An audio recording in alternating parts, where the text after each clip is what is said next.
नाम ही बनते मंगलवार से। बनते जी, आज इंटरनेशनल वीमेंस डे है, तो सबसे पहले ये बताएं कि महिलाओं को इस जगह पर क्यों आना चाहिए। महिलाओं को इस जगह पर क्यों आना चाहिए। बहुत सारी महिलाएं आती हैं इस यहाँ पर, लेकिन मतलब उनको क्या जानने की ज़रूरत है। ख़ास करके मैं देखता हूँ कि पुरुष तो आपस में डिस्कस करते हैं, महिलाएं डिस्कस नहीं करती हैं जी। तो महिलाओं को क्या बताना चाहेंगे। सबसे पहले एक सवाल, जैसे ये जो आप स्थल देख रहे हैं, ये बौद्ध स्थल है, ठीक है। इसे जेतवन और सहट महट के नाम से जाना जाता है, और इसे वैसे इसका नाम जेतवन है, लेकिन सहट महट के नाम से लोग इसको जानते हैं। यहाँ पर महिला और पुरुष दोनों लोगों को आना चाहिए। दोनों लोगों को आना चाहिए। हाँ, कोई ज़रूरी नहीं कि पुरुष ही आएँ, दोनों लोग आ सकते हैं यहाँ पर। ये जो धर्म है ये शांति का धर्म है, ठीक है जी। मध्यम मार्ग बताया गया है, बौद्ध धर्म में मध्यम मार्ग बताया गया है कि मध्यम मार्ग पर हमको चलना चाहिए। मध्यम मार्ग क्या होता है भंते जी, इसके बारे में थोड़ा सा बताएं। मध्यम मार्ग होता है जैसे कि न ज़्यादा न कम। जैसे कि मैं भूख पर ही बात कर लेता हूँ। जैसे हमें भूख तो लगती ही है, लेकिन अगर हम ज़्यादा खा लेंगे तो नुकसान कर जाएगा। अगर कम खाएंगे तो भी हमारे शरीर में मतलब उलझन टाइप का, या फिर ऐसा लगता रहेगा कि मतलब खा ले ऐसा लगता रहेगा। यानी कि अगर आप मीडियम साइज़ से खा लेंगे, कहने का मतलब पेट भर के खा लेंगे, तो आपको कोई नुकसान नहीं होगा, ठीक है। मध्यम मार्ग जो है वो हर तरीके से, मतलब ना कठोर, ना ज़्यादा सरल, ना ज़्यादा कठोर, मध्यम।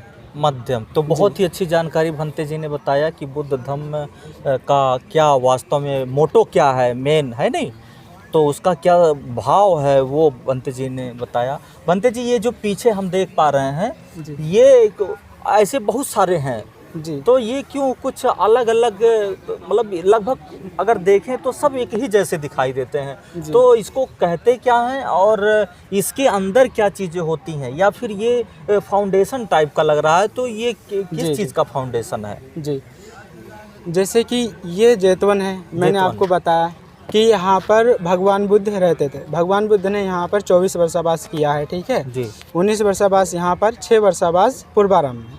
तो सबसे ज़्यादा अपने ज़िंदगी का भगवान बुद्ध ने सबसे ज़्यादा समय यहीं पर व्यतीत किया है। इस वजह से इस स्थल को बहुत तपोस्थली माना जाता है भगवान बुद्ध का, ठीक है। कि तपोस्थली मतलब यहाँ पर चले हैं भगवान बुद्ध, ठीक है, यहाँ पर रहे हैं, वर्षावास किए हैं, इसी वजह से तपोस्थली कहा जाता है। और ये स्तूपा है क्या? ये हाँ नहीं, ये कुटी है। ये यहाँ पर हाँ, इसे कुटी कहा जाता है। कुटी का मतलब रहने, जहाँ पर रहते थे भगवान बुद्ध, यहीं पर रहा करते थे। ये पहले 2 ईंटों से 5 मंजिल चंदन की लकड़ियों से मिल करके बना हुआ था। 7 मंजिल का था ये, तो उसी के प्रतीक में वो वहाँ पर वो बनाया गया है स्तूपा। जी, यहीं पर भगवान बुद्ध रहा करते थे। उधर में आप देखेंगे धम्म सभा है, वहाँ पर भगवान बुद्ध लोगों को उपदेश दिया करते थे। वहाँ भगवान बुद्ध की आपने बहुत सारी कहानियाँ सुनी हैं, तो ज़्यादा से ज़्यादा कहानियाँ वहीं की हैं। भगवान बुद्ध की जो दिनचर्या थी भंते जी, उसके बारे में थोड़ा सा बताएं कि भगवान बुद्ध की क्या दिनचर्या थी। उस दिनचर्या को हम लोगों को किस तरह इस्तेमाल में लाना चाहिए, या किस तरह फॉलो करना चाहिए, ताकि जो है उसकी जो फिजिकल यानी शारीरिक स्थिति क्या है, या फिर मानसिक स्थिति जो है उस पर क्या उसका प्रभाव पड़ता है, यानी शारीरिक और मानसिक फ़ायदा कैसे मिल सकता है, उसके बारे में थोड़ा बताएं। क्या करते थे भगवान सुबह में जब वो जगते थे, तो क्या करते थे सबसे पहले, या फिर शाम तक वो क्या करते थे? सुबह ऐसा बताया जाता है कि जो भगवान बुद्ध थे वो सुबह 4 बजे उठा करते थे। 4 बजे जगा करते थे। जी, ब्रह्म मुहूर्त उसे कहा जाता है। तो 4 बजे उठते थे, उठ करके वो अपना चल करके ध्यान किया करते थे। जी। चल करके चलते, जैसे जो लोग ध्यान अच्छे से कर लेते हैं वो हमेशा ध्यान करते रहते हैं, चलते उठते बैठते। तो भगवान बुद्ध सुबह उठ करके भ्रमण करते थे, कहने का मतलब घूमते थे इधर उधर चल करके। जी। और उसके बाद में लोगों को उपदेश देते थे, या फिर भिक्षा टन करने के लिए जाते थे। भिक्षा टन करने का मतलब होता है कि भिक्षा लेने जाया करते थे, भोजन।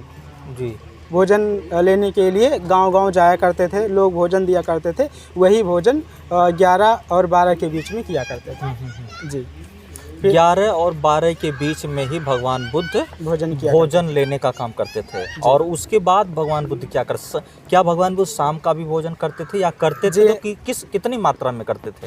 जी नहीं, शाम के टाइम वो पिए जल लिया करते थे, जो मतलब पिए पदार्थ, जैसे जो पीने योग्य हो, ठीक है। शाम को भोजन नहीं किया करते थे, एक ही टाइम भोजन किया करते थे।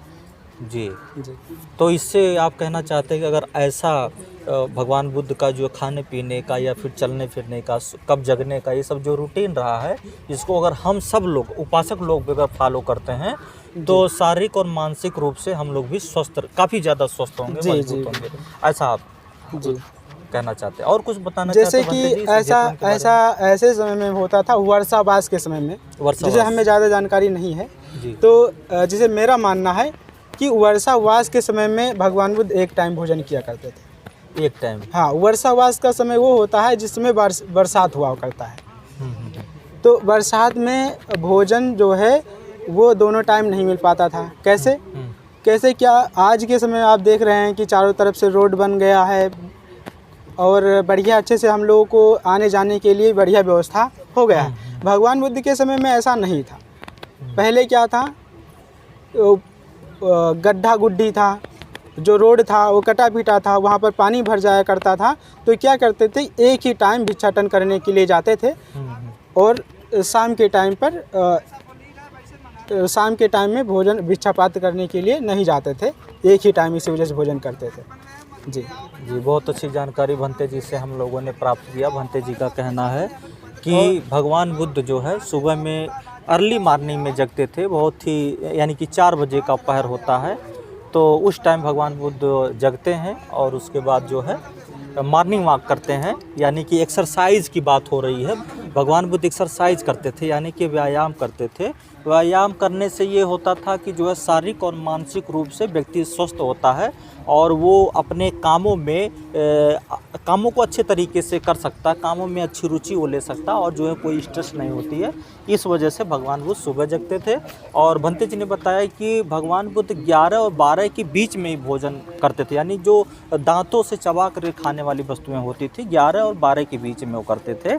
और उसके बाद जो है वो पेय पदार्थ लेते थे, यानी कि जो पिया जा, जैसे जूस हो गया या फिर गन्ने का जूस हो गया या जल हो गया, ये सब सारी चीज़ें शायद वो भगवान बुद्ध इस वजह से करते थे कि जो है जो डाइजेस्टिव सिस्टम है, जो पाचन क्रिया होती है, वो सुचारू रूप से हो और शरीर को जो है काफ़ी एनर्जी प्राप्त हो और कोई आलस की भी स्थिति न पैदा हो। इस वजह से शायद, और निरोगी भी शरीर रहे, क्योंकि एक स्वस्थ शरीर में ही स्वस्थ दिमाग का जो है वास होता है और शरीर को जो है स्वस्थ बनाने की जिम्मेदारी हमें सभी लोगों को होती है। तो स्वस्थ शरीर को कैसे मेंटेन रखा जाए, इसके बारे में भगवान बुद्ध ऐसा करते थे। ये चीज़ें हमने भंते जी से जाना।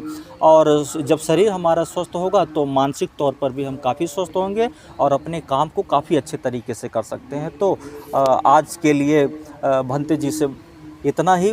भंते जी ने हमें इतनी अच्छी जानकारी दिया इस जेतवन के बारे में, जो श्रावस्ती में स्थित है। यहाँ पर देश विदेश के लोग आते हैं और भगवान बुद्ध से जुड़ी हुई चीज़ों को भंते लोगों से या अन इंटेलेक्चुअल्स जो देश विदेश से आते हैं उनसे डिबेट करते हैं, डिस्कस करते हैं और नई नई चीज़ें जो है निकाल करके ले जाते हैं। आप सभी को धन्यवाद। हमारे चैनल को लाइक करें, शेयर करें, सब्सक्राइब करें। You would like to tell about butt bricks, something? But वृक्ष, it is a banyan tree. Actually, this branch has been brought from the Bodh Gaya, which is situated in Bihar. And from that time, this is situated as it is. And by time, doctors come and give treatment to this tree, so that this will be alive forever. I mean to say that for the universally survival of this tree, treatment is given by the doctors to this tree, and people come from the world who bow their heads in the shelter of this tree, because of we know that this tree, Bodhi tree, is like a person who is enlightened, like Buddha. That's why people come here and pray to that Bodhi tree. And something else, if you want, I can tell. No, thank you. Oh. Thank you for giving a precious knowledge about Jetwan Park and about Buddha. Okay, Jai Bhim, Namo Buddhaya to all of the world.